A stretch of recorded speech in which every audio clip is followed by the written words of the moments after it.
In 1988, 19-year-old Tara Calico leaves for a morning bike ride and never comes back. Welcome to another story unraveled. The disappearance of Tara Calico.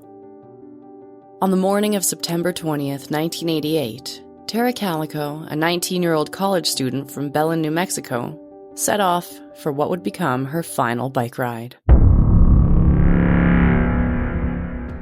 Tara was an athletic, spirited young woman known for her love of cycling, and that morning, like many others, she headed out for her usual route. She had no idea that this ride would mark the beginning of one of New Mexico's most perplexing and chilling unsolved mysteries. What followed would leave her family and authorities grasping for answers, raising questions about abduction, mistaken identity, and the dark possibilities lurking in rural New Mexico. Tara's case would go cold, only to be reignited by a strange photograph years later. This is the true crime story of Tara Calico, a young woman whose disappearance would captivate the public for over 3 decades.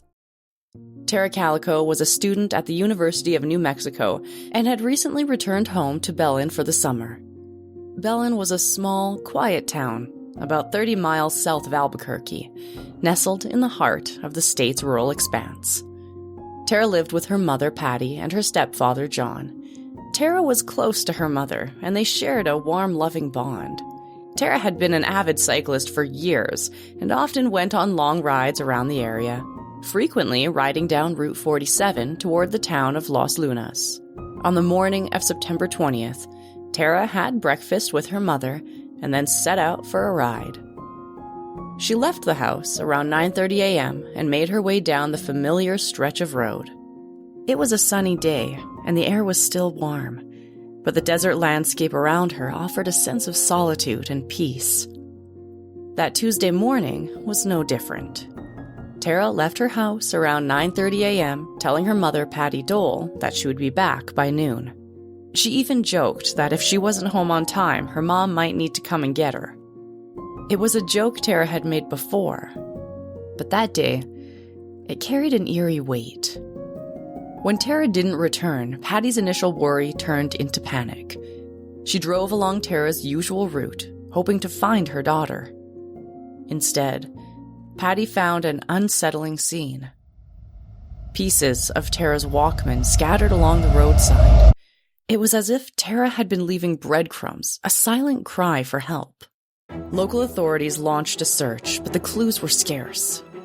Witnesses reported seeing Tara riding her bike and noted a suspicious vehicle following her.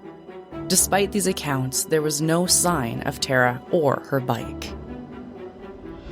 The case took a chilling turn nearly a year later. In June 1989, a Polaroid photograph was discovered in a convenience store parking lot in Port St. Joe, Florida, over 1,500 miles away. The photo depicted a teenage girl and a young boy bound and gagged in the back of a van. The girl bore a striking resemblance to Tara. Patty and her husband believed the girl in the photo was Tara. Even experts weighed in, suggesting that the markings on the girl's legs matched a scar Tara had from a car accident. The photo added another layer of complexity to the case, but provided no definitive answers. Over the years, numerous theories have emerged. Some speculate that Tara was abducted by someone she knew, while others believe she was the victim of a random act of violence. A particularly dark theory suggests she may have been trafficked.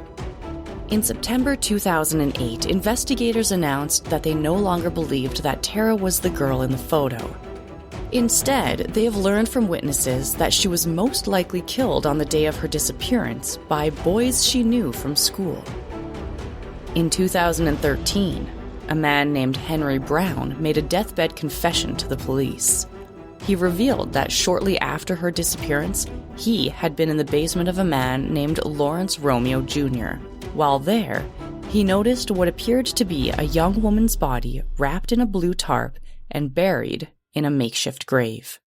Romero, along with a man named Dave Silva and another man with red hair, told Henry that the body was Tara's. they told him that on the day of her disappearance. Also, along with a man named Leroy Chavez, were in a truck when they noticed her riding her bike. While trying to get her attention, they accidentally struck her with their truck. Fearing the consequences, they abducted her. When Tara threatened to go to the police, Romero stabbed her to death while Silva, Chavez, and the third man held her down. They originally hid her body near a bush. However, as searches began for her, they moved her body to the basement. Henry told investigators that they threatened to kill him if he went to the police.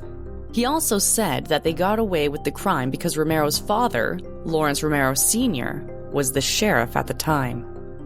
He apparently found a note written by Romero Jr. confessing to Tara's murder and destroyed it. In June 2023, the Valencia County Sheriff's Office announced that they had enough evidence to submit Tara's case to the District Attorney's Office for review, in hopes that charges could be brought against several persons of interest in this case. Their names and further details about the case against them have not yet been revealed. And neither Tara nor her bike have ever been found. Tara's case remains officially unsolved. Her disappearance has left an incredible mark on her family and the community. Patty passed away in 2006, never knowing what happened to her daughter. Tara's story continues to resonate, serving as a stark reminder of the fragility of life and the enduring pain of unanswered questions. Today, Tara Calico's name is etched into the annals of true crime history. Her case remains a subject of fascination and heartbreak, a poignant example of the need for justice and closure.